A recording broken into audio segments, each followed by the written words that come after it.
Ok, muy buenos días a todos. Bon dia a todos. Buongiorno a tutti. Good day to everyone. Welcome to another session of the 5th International Conference on Time Perspective. My name is Victor Ortuño from the University of the Republic in Uruguay, and I will be the moderator of this session today. We will be hearing today Professor Frank Worrell, member of the National Academy of Education, President-elect of the American Psychological Association, and professor in the University of California at Berkeley. He's the author of more than 200 articles and book chapters in topics such as gifted education, cultural identities, skill development, teacher effectiveness, and last but not least, time perspective. Within this topic, he's the author of the Time Attitude Scale, one of the newest instruments in time perspective studies. His last paper is Time Perspective Construct in Albanian and Italian Adolescence, okay? And the presentation that he's bringing today it's called Time Perspective, an historical development overview. Dr. Worrell will present an historical overview of research of time perspective using development as a metaphor. And we will travel from its birth, childhood, adolescence, emerging adulthood, and I hope that in the end we will gain some insight about how TP research can transition to proper adulthood. Having said this, Frank, welcome. Thank you for this communication, and the microphone is yours. Thank you. Are we showing the Slido scale? Did he show that already for questions?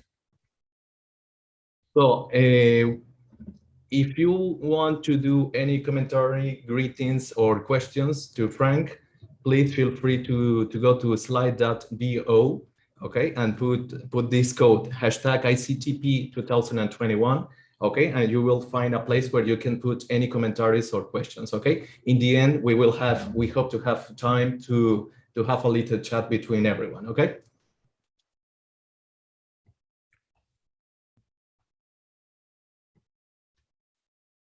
Thank you. So, and now I need to get to the right place. Okay. So good day, everyone. As Victor indicated, and thank you, Victor, for that kind introduction. My title is Time Perspective, an Historical Developmental Overview. It's an ambitious title that I really cannot live up to in 30 minutes, but you know, and so it's a grand title, but I think it's going to come off as more grandiose than grand today. Think of it as a thought experiment, and let me apologize for spending much of the time talking about more survey instruments, which in fact, I think we are too dependent on, but that's where I do my research, and I look forward to having some discussion as we move forward at the end. So I did a literature search on time perspective using a variety of databases and came up with almost 9,000 citations, right? And I think this is important because I know we sometimes talk about time perspective as being a new construct, but I think it's important to recognize that it's been with us for a while. Even though, as this slide shows, I think there's been an acceleration in the last sort of 2 decades. There's been an acceleration of research on the topic of time perspective. And so, and just a couple of things from literature research. As early as 1829, time perspective was a keyword on a chapter called The Analysis of the Phenomena of the Human Mind. James Rush in 1865 talked about the quality of foresight in perception. And William James, one of the sort of seminal early psychologists in the United States, in his textbook Psychology, had a chapter entitled The Sense of Time. And so the time perspective is not a new construct in quite the same way, although it's new, I think, sometimes in the way that we are thinking about it today. So to structure the talk, I'm going to talk about sort of several developmental periods. I'm going to label infancy to infancies are pre-1950, where there's a lot of theorizing about time perspective, but less empirical research. 1950 to 1984, I'm going to talk about as our adolescence, as time perspective starts growing up, starting with Erickson's theory, articulation of his theory in 1950. Then from 1985, a growing recognition of the multiple periods and starting with some of the Zimbardo's work in 2008. And then emerging adulthood to the present, sort of 2000, actually it should be 2009 to the present, I'm sorry about that, where there's increasing complexity and a variety of new instruments.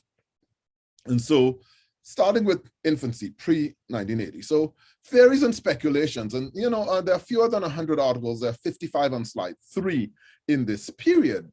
And I took a quote from James's chapter on time perspective in his book, which I think will resonate with some. Let anyone try, I will not say to arrest, but to notice or tend to the present moment of time. One of the most baffling experiences occurs. Where is it, this present? It has melted in our grasp, fled ere we could touch it, gone in the instant of becoming. As a poet quoted by Mr. Hodgson says, le moment où je parle est déjà loin de moi, right? The moment that I speak is already far from me. And so this idea of the present continually changing, which is interesting. It reminded me of an article that Zina Mello led when she was in my lab as a postdoc, where in fact in adolescence, we were looking at time meaning. And one of the adolescents talked about this very thing, that in fact, the present is gone. As you focus on the present, it's already become the past. And so there's this. And I think this quote, again, probably has significance for colleagues who study subjective experiences of time. Consciousness, there was a session on consciousness yesterday. But in that chapter, James talks about a number of other things, so that I think all of us who are into the time perspective literature will recognize, that, if we are not counting, our impression of the amount of time that has passed becomes vague. The same space of time seems shorter as we grow older, means of time and aging. A time filled with varied and interesting experiences seems short in passing, but long as we look back. On the other hand, a tract of time empty of experiences seem long in passing, but in retrospect short. And so these ideas of the subjective experiences of time, how do we experience time? And there are several sessions, as I said, at this conference, including the one yesterday on this is there. And interestingly, James uses this chapter on time to set up the chapter on memory, right? Which makes sense if we think of time, past, present, and future. So in the present, we're looking back and so forth. So that's infancy. So infancy 2, right?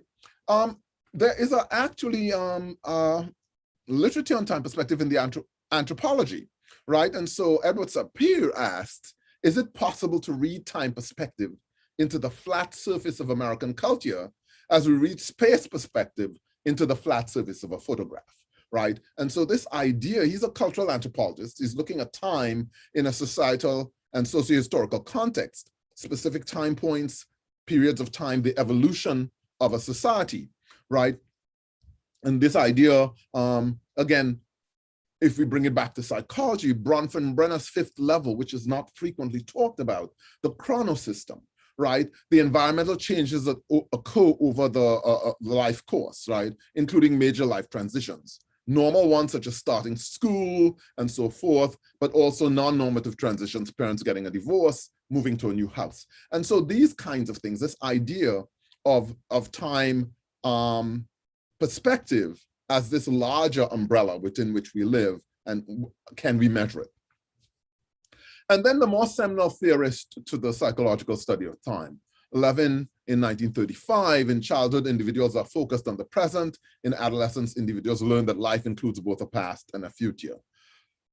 Lawrence Frank, all human conduct is conditioned by the time perspective of the individual, which is a very grand statement, which I think many of us might agree with today. And I always like the fact that, so it really went into literature as well. T.S. Eliot, that British poet, time past and time present are both present in time future, and time future contained in time past. And so we have here in the infancy of time perspective, as I'm calling it, this sense of time and theorizing about time and its importance. And so then let's move to childhood. And I think in childhood, and I'm using Erickson as a basis of the start here, 1950, that time perspective is important and plays a role in human development, right? And there's also an increased attention to the future. It's the beginning of a focus on the future that will intensify. So some of you may be familiar with Erikson's psychosocial theory, where he has, it was called the 8 ages of man, of course, a sexist theory at the time, but Erikson's 8 stages in his theory with infancy to adolescence here. And as Erikson argued that we went through this crisis, in each stage, trust versus mistrust and so forth. And adolescence, which is a pivotal part of Erikson's theory, he actually indicated how, so trust versus mistrust becomes hope, but hope manifests itself in adolescence as time perspective, right? And so we hear in a seminal developmental theory in our field, we have time perspective being mentioned in this developmental sequence, right? And interestingly enough, there's also another time construct in Erikson's theory, competence, right? Which is a school age, industry versus inferiority becomes anticipation of achievement. And so again, we have time perspective, the larger umbrella construct, anticipation of achievement, one of the time perspective constructs being measured in Erikson's theory. Of course, another seminal theorist around this time is Jean Piaget, cognitive development, and he postulated that the capacity for individuals to understand time was an indicator of intellectual development as it reflected abstract thinking. So here we have the seminal theorist in psychosocial development, seminal theorist in cognitive development, both seeing time perspective as important aspects of the developmental trajectory, right? The other thing that's going on here, as I said, in what I'm calling childhood, is an increasing focus on the future. And so we have people who are starting to study future orientation in the 1970s. Willie Lenz, who has left us a few years ago to go to the great beyond, the idea of future time perspective, and he spent a lot of work doing on that. And we have an increasing set of topics that are being studied in relation to time perspective, right? So even though there was not as much research at the time, there was a great variety of research, which again is reflected in today's conference. Suicide, work motivation, ethnic differences, gender differences, and so forth. Time perspective in schizophrenics. And so to move on, halfway through the term, so to move on to the third period of the 4 that I'm talking about, adolescence. And adolescence, I'm saying, so 1985 to 2008, where the focus on the future intensifies. And I'd say it's not just a focus on the future, but a focus on the positive future. We also get attention to the past and the present with the ascendancy of the ZTPI, right? And so starting off with the future, we have a development of several instruments focused on the future. I'll highlight a few of them. So Optimism, Shire and Carver introduced us to the life orientation test in 1985. As they argued, people differ widely from each other in how they approach the world. So again, this idea of time perspective as being part of the way we look at the world. Some persons tend to be favorable in their outlook. These optimists expect things to go their way and generally believe that good rather than bad things will happen. Other persons have an opposite set of beliefs. These pessimists expect things not to go their way and tend to anticipate bad outcomes. And so we can see here the beginning of the future. You can see the future positive, optimism being a future positive construct, and pessimism, the opposite, sort of a future negative construct, right? Shire Carver went on to talk about optimism as an individual differences variable, which is how many of us study it today, right? That this thing differs, and as a stable personality construct that people had time perspectives. And they hypothesized that it had important implications for self-regulation and other motivational constructs, and also for health-related outcomes, right? But as I said, that was just one of many, right? So Hazel Marcus, who was a colleague of Philip Zimbardo at Stanford, introduced the idea of possible selves. And this construct, actually, possible selves also talked about feared selves. So while many of the constructs are focused only on the future, like optimism, right? In the possible selves realm, Marcus and Urias talk about possible selves. So there's expected selves or anticipated or wanted selves and feared selves. So they looked at both sides.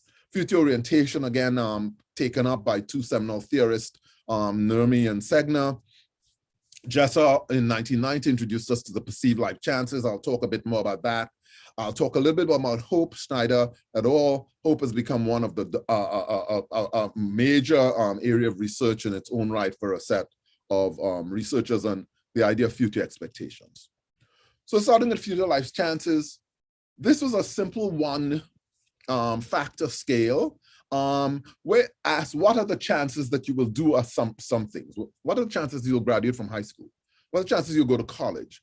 What are the chances you'll be respected in your community, have a happy family life? So it's a general all-purpose, future that's a positive future. And people rated on a 5-point scale, very high chances, about 50-50, low, very low. In a study that I did with several students a number of years ago, we actually found that perceived life chances distinguished between individuals who were resilient, at-risk students, so they were resilient, and the ones who are not at risk from those who were at risk, who were likely to drop out. And it did a much better job of distinguishing between these two. So the mentoring program group, that's the at-risk group, the academic program group. This is our not at-risk group. This is our resilient at-risk group. You can see the at-risk group, their perceived life chances considerably lower, where self-esteem does not differ substantially among the groups. But this idea of the perceived life chances does. Hope, again, as I said, has become a major area of research. 6 items is the hope scale. At least one of them, this is most frequently used as 6 items, 3 on agency and 3 on pathways. Agency is the belief that you can accomplish your goals, so it's related to self-efficacy. And pathways is the ability to envision multiple paths to accomplishing your goals. If I'm trying to do something and an obstacle, something blocks my path, I can think of an alternative route to get to there. So I don't get to go to college, so I go to junior college before I go to college. And so that kind of thing. And hope has been shown to, in fact, predict substantial amounts of variance. In this study, looking at African Americans, after controlling for education and several demographic variables, we can see that hope is adding 29-30% of the variance to the prediction of academic self-concept. In this study, hope also predicted motivation, it predicted attitudes towards teachers, it predicted goal valuation, all of them, with 17% variance or more. In this other hope study, Dr. Dante Dixon did cluster analysis. He identified 4 clusters: low hopers who were low on agency and pathways, high hopers high on agency and pathways, high agency but low pathways, high pathways, low agency, and showed that in fact there is that high hopers are doing a lot better on many variables: perceived life chances, self-esteem, school belonging, consideration of future consequences, and so forth. Interestingly enough, perceived stress, the high hopers are seeing less stress, whereas the low hopers are perceiving a lot more stress. So another one of those future constructs. And then, of course, the Zimbardo time perspective inventory, which I think in some sense revolutionized the field, right, highlighting the importance of the past and the present alongside the future. Now, a lot of people are familiar with, of course, the 1999 paper in the Journal of Personality and Social Psychology, in which the ZTPI was introduced to the literature. But in fact, there's an article in Psychology Today in 1985, which was based on, and then this work began the basis for the scale, right? They did a survey that they launched in Psychology Today in the February 1984 issue, and they published on that survey in 1985. And there are several other papers prior to the 1999 paper, and of course, the 2008 book, right? We're all familiar with the Zimbardo time perspective inventory, I guess most of us are, and stuff. As you know, as I have argued, I'm not sure that I agree that present hedonism, fatalistic, and planning should be in those scales, but we can talk about that later. And of course, one of the things that started happening here was the concerns that were being raised about the structural validity, the psychometric properties of the ZTPI scores. But also in adolescence, I'm saying there were other instruments that are coming on board, right? So the consideration of future consequences scale, which actually looks at immediate consequences and future consequences. So again, not just focused on the past. We also had the experiential time perspective scale, which looks at personal future, personal past personal present. And it looked at two aspects of the future, actually: hopefulness and goal-directedness, which is, in essence, if you can think about the future scale of the ZTPI, with its planning component being goal-directedness and the future component being hopefulness. So this idea, right? And Shirai in Japan also developed a developmental model, right? And so in adolescence, then we are actually seeing, I think, more attention to the indirect time constructs. Fatalism, which is actually both present and future-oriented. Hedonism, it's a present-oriented construct. Life satisfaction, we just heard, in fact, in the previous session, some people talked about that. Present-oriented nihilism, and a lot of these constructs that sometimes we don't think about. Self-esteem. How good do I feel about myself in the present, right? So many of these constructs that we use are actually indirect time constructs, right? And to end the adolescence, I say, in that period, Time and Society was founded. That's the journal that, in fact, speaks to our field most directly in 1992. And so to go to the last period, and then I'm going to end with some ideas about moving to adulthood, as Victor indicated. So emerging adulthood, 2009 to present. And so in emerging adulthood, I'm going to argue that there are a number of things that are paid attention to. The increased attention to the psychometric integrity of scores on time perspective instruments. The development of other instruments with multiple time periods and dimensions. The broad use of time perspective across many fields and countries. The introduction of many of the person-centered studies. So we started to see cluster analysis, latent class analysis, and so forth, and also longitudinal studies, right? And so starting here, so just as a brief view, so I mentioned the ZTPI, which, in the original study, as you can see, the internal consistency estimates for the scores were pretty substantial, but in several studies thereafter, scores went down, and particularly with shorter versions of the scale. As we know, there are at least 8, maybe 10 shorter versions of the ZTPI, and those shorter versions did not, the scores were not as reliable as the original version. There are also some issues about the structural validity of scores, and in different cultural contexts. And those structural validity issues, again, showed up in the shorter versions. This is just one example, again, across context.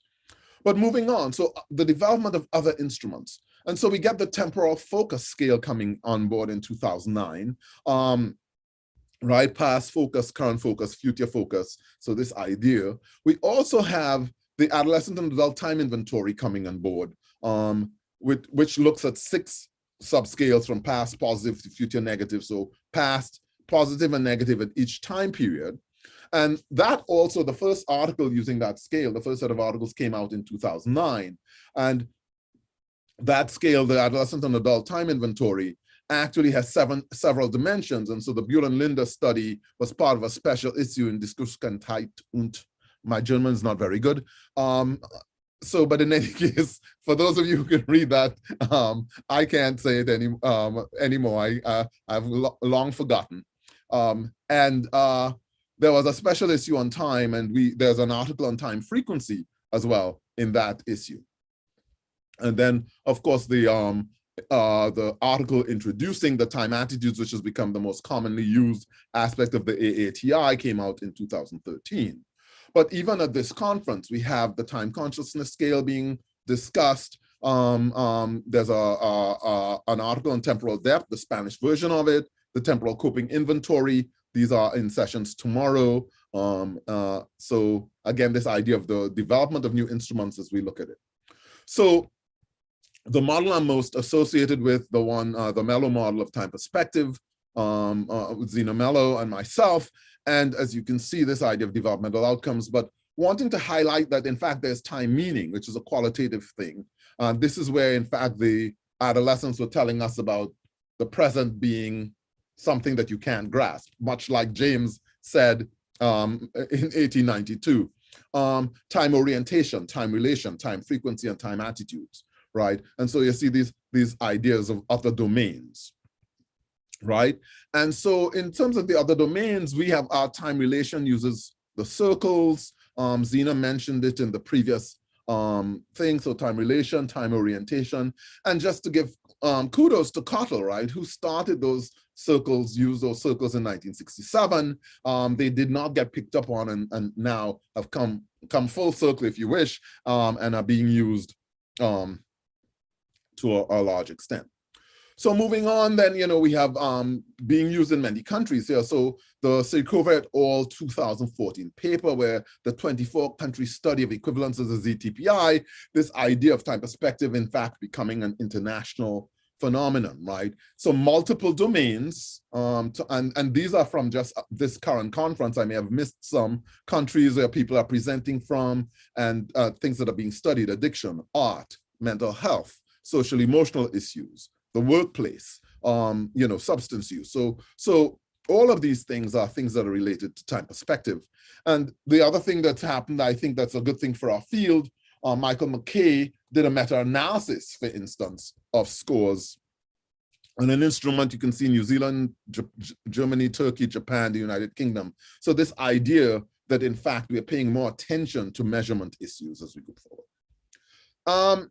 Emerging adulthood, clusters and profiles and person-centered analyses, again postulated first by Zimbardo in 1999, where he talked about the importance of profiles, and you can't assume that because somebody has a high score on a future, that means that they are low on the past and the present. You need to look at all of them. And so the Worrell et al. Study in 2010, where they identified 4 clusters in study 1, a hedonistic present-oriented cluster, future orientation, balanced and negative, and 5 clusters in the second study. Quinn et al. 2012, I'm not sure quite how to pronounce that name. Again, 2 samples. They identified 3 clusters in both samples: a balanced, fatalistic, and future orientated. There's been some cluster work done with the AATI time attitude scores. This is one study where 4 were identified: present, hedonistic, balanced, past, negative, and future. And there's been a fair amount of cluster work being done in the last few years on AATI clusters, and you can see some clusters more frequently found than others, positives and negatives. This is using cluster analysis. Using latent profile analysis, we again see the same pattern, that there's some that are more common than others. The other thing that started to happen is longitudinal studies, right? So we're starting to do longitudinal measurement. In this study, over the course of a 1-year period between ages 12 and 13, we see that, in fact, 50% of the positives stayed in the same cluster, 47.5% of ambivalence stayed in the same cluster, and so forth. And that's interesting, because what happens is that, in fact, they're staying in a cluster or moving from a cluster is predicting outcomes, right? So moving, those who are more likely to be positive on average tend to be much less engaged in unsupervised drinking, more likely to be abstainers. See, if the ones who stayed in the cluster, 43% of them, and these I remember are 13-year-olds, 12 to 13-year-olds, 43% of them were not drinking at all, whereas in the other clusters, it was a low percent that was not drinking, right? Which means that substantially more of these individuals in non-positive clusters are actually adolescents engaging in drinking. In another longitudinal study over 21 months, staying in the positive cluster was associated with a lower likelihood of ever having used marijuana, cannabis, compared to other clusters. Also a lower likelihood of ever having smoked. And again, these are adolescents. And moving to the positive cluster was associated with a lower likelihood of lifetime smoking, whereas moving to the negative cluster was an increased likelihood. Other studies outside, people who are not using other constructs, optimism and pessimism. This longitudinal study, they found that optimism increased across younger adulthood, plateaued in midlife, and then decreased in older adulthood in American and Dutch samples, whereas the German sample was inconsistent. So again, there are differences, not just individual differences, but cross-cultural differences. And so to wrap up, where should we be going? And I know I've gone through a lot of information in a short period of time, but I think it's important to hear other people's thoughts. I think the benefit of many of these conferences, that we learn a lot from engaging in discussion with others. So I think we need to continue to pay attention to validity, right? As we are doing a lot more work cross-culturally, we need to have instruments that are measuring things the same way in different cultural contexts. So cross-cultural measurement, so psychometric integrity of the measures that we're using, and then cross-cultural measurement and equivalence, right? And this is also important because time perspective is being used in therapeutic contexts and for clinical decision-making. And so it seems to me, at least from as a licensed psychologist, I think that if we are using any scores for clinical work to make clinical decisions, they need to be held to the highest standards, right? Because those are high stakes decisions. I think one of the things that the field needs to do is acknowledge the full range of time perspective constructs. I mean, I know, and I'm speaking here as somebody who uses the AATI, but the field is, a lot of the field has been dominated by survey research, and we need to sort of move beyond survey research, I think. There's a lot of research going on subjective time, consciousness, and so forth, that I think would benefit all of us to learn more about. We certainly need more replication studies, right? The profiles, how generalizable are they? Do they differ across countries? Are the claims, are the differences that we find among profiles the same in different countries? Intervention studies. Can we change time perspective? And if we can we affect positive change in individuals? The longitudinal study that I showed you, the adolescence, staying in the positive profile, you drank less, you're more likely to be an abstainer. Can we take an adolescent at 12 who is a negative, change their profile to a positive? And if we do, does that in fact change their drinking behavior so they are less likely to engage in problematic drinking? That's, I think, those kinds of questions I think are important questions for our field. So intervention studies and sort of quasi-experimental studies, since we can't necessarily assign a time perspective random assignment, but we can do quasi-experimental studies. And with that, I'm going to shut up and hopefully get to engage in some questions. So thank you very, very much for your attention. And I look forward to hearing your comments and questions.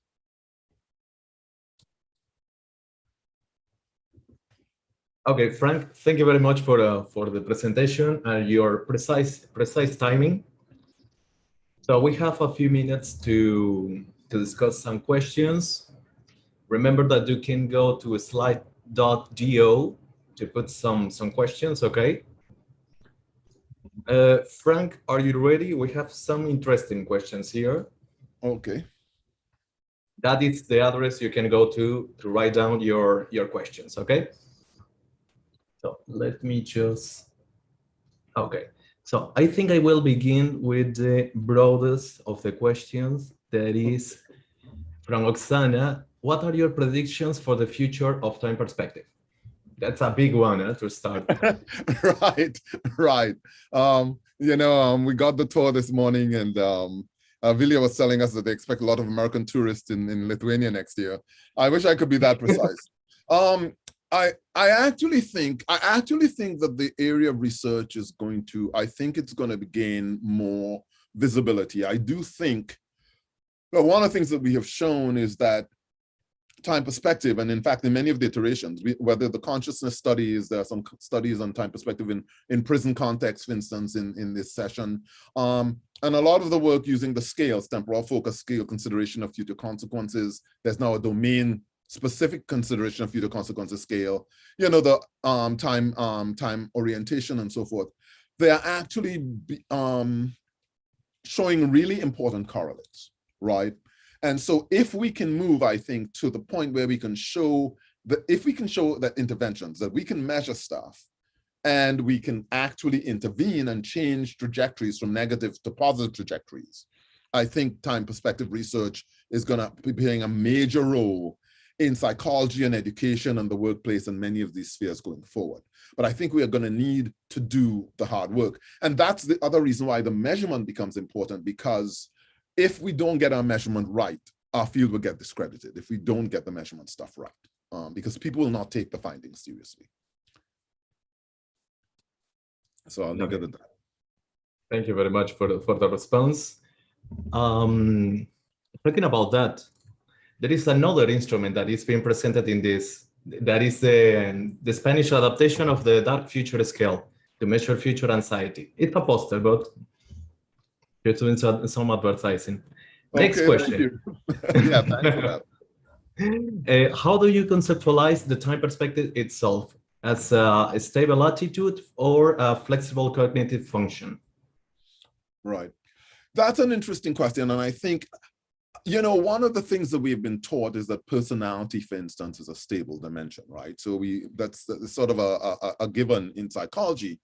And one of the things that when I went back and looked at the personality literature, in adolescence, the stability of personality constructs is about 0.4, 0.5 when you look at the test-retest, stability coefficients, right? And we have found similar coefficients like that for our time attitudes. Now we need to do the research. So I don't think we've done a lot of stability research. I think it's an attitude, but I think it's a relatively stable attitude. So I think it can be disrupted by intervention, by a major life crisis and so forth, much like somebody who may have been extrovert, if they get mugged a lot or something disastrous happens, could become an introvert. So I think that there's probably a general tendency that people have, which is relatively stable, but that is maybe context specific. So that in fact, in the school context, I may be relatively introverted, but in fact, if I actually happen to be I play a sport, I may be extroverted in that particular context. So I think there's a context dimension, but I do think there's some stability within context moving forward.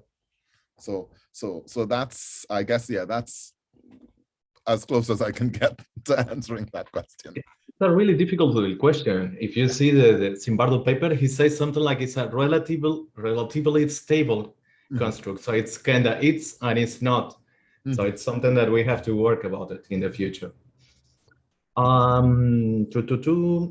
What is your opinion about visual methods of assessment of TP, like the circle test of lifeline methods that you mentioned during your presentation?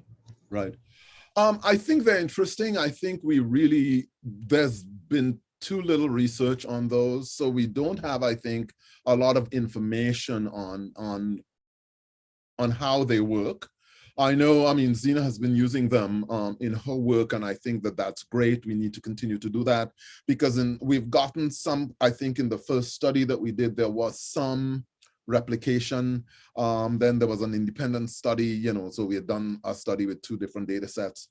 In another study, Zina did, some of it didn't quite replicate, but it's still so young. I don't think there are a lot of, there are just a handful, I think, of papers in the literature with these measures. And so I really think we need to use them a lot more before we can make anything definitive statements about them. We need a lot more research. Yeah, for sure. Thanks for the response. And there is a commentary that says that the idea of shortness of time probably could be traced back to even to the Middle Ages, to Saint Augustinus. I wouldn't be surprised.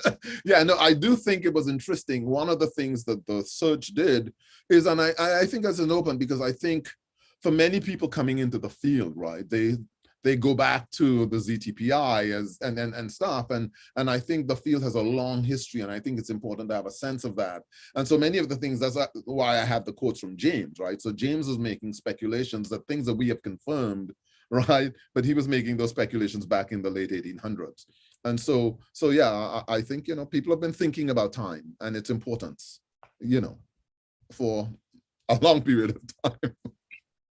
Yeah, that's true. That's true.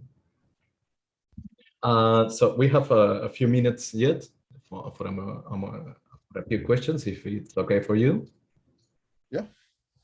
What is time relation compared to time orientation? A question from Rinsema. Right. So the way we think of time relation and time orientation. So time orientation refers to the period that's most important to you. And so we measure it with circles, right? Those causal circles, and we measure them with circles of different sizes. And so you can have a small circle, less important, large circle, more important. And so the question is, for time orientation is, am I oriented to the past? So I have a large past, a small present, a small future, or a large future, so, or all 3, right? Do I see all of them as pretty important to me? Time relation is, how do you see the time periods as relating to each other?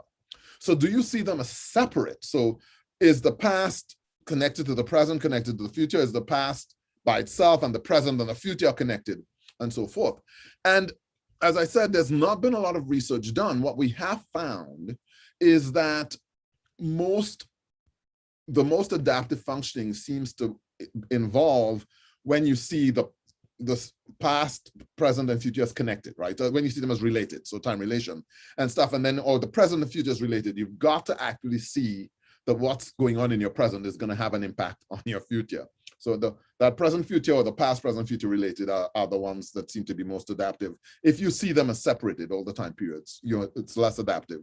And then for the orientation, again, having a present and future orientation seems to be more adaptive, at least based on the limited research we have, right? So, so your past may be small, but you need to have a good sense of present and future, orientation to present and future, and that seems to be more adaptive. But that's the change, right? So it's your orientation to and how you see the connection, right? So those are the distinction between time orientation and time relation. Yeah, if I understood well, with the circle test, for example, we can measure, for example, the personal opinion about that right. relation between the different temporal frames, isn't it?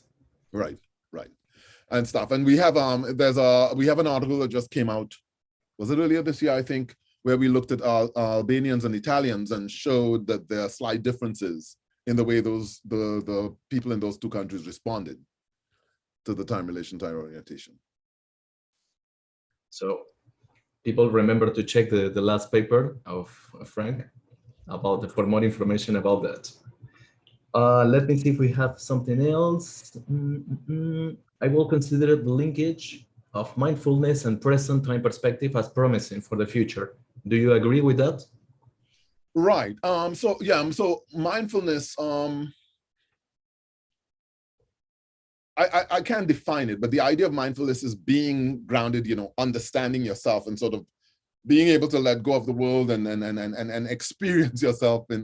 So it seems a very, very present focus. And I would say probably a present positive focus, right? So that the person who's mindful, I think, has a much, is more grounded, right? So I think it's an interesting area of study. And again, it may be one of the things that may be useful, to look at for its therapy, because I think mindfulness has therapeutic benefits sort of outside the time frame, but it might be interesting to see if mindfulness if somebody can engage in mindfulness and that will change them, let's say, from present negative to present positive, to help change their orientation or something like that. Maybe kind of related, perhaps, with the, for example, eudaimonic time perspective. With the eudaimonic time perspective. Yes, eudaimonic time perspective. Yeah, right, yes, right. Which was which is not studied as much anymore. I mean, it's used in some of the older studies. Yes. Yeah, exactly. Well, I think so far at this moment we covered all the questions. Let's wait a minute or two to see if somebody has any final comments. Do you have several comments also? Thank you for the talk and say that it was an interesting talk. Thank you, everybody, and thank you for your kind attention. And for me, it was I think this is what we live to do as academics in some sense, right? To come up with ideas that may or may not work, but to think them through and see how much resonance they have and can we find support for them. So thank you, and thank you, Victor, for moderating. Yeah, my pleasure. Well, I think we have one question. What last? Yeah, that's fine. I think we have a minute or two. Ivan Luke says that there is evidence of people from lower classes to be present-oriented. Do you think they can benefit from an intervention to help them look more at the future? I would say yes. I would say that, again, to the extent that some attitudes are, again, so these are population distributions, right? We have found that, in fact, there are some low SES folks who, in fact, are not necessarily present-oriented. And so that's why it's important to be able to change the time perspective. I do think if I'm worried about where my next meal is coming from, it's really hard for me to be thinking about going to college, right? And so that I do think it's possible to change it, but I also think that we need to recognize that some of the changes may not necessarily need to be therapeutic. They need to be societal changes, right? People are homeless. It makes no sense giving them some therapeutic intervention so that they become more future planning, right? We need to get them housing first, and then we can think about their time perspective. So I think that it's important for us to recognize that the socio-historical context and your present context matters, as much as anything else. At the end, it's about the flexibility of adapting depending of the situation, isn't it? Right. And there is not only one recipe about being adaptive. Well, I think that we have covered everything, Frank, and I think we can close the session. We can end the session now. Thank you very much, everybody. Thank you, Victor. Thank you for everyone for the questions, and Frank, thank you again for the lovely presentation. And well, see you in another session. See you in another session. Bye-bye. Bye-bye.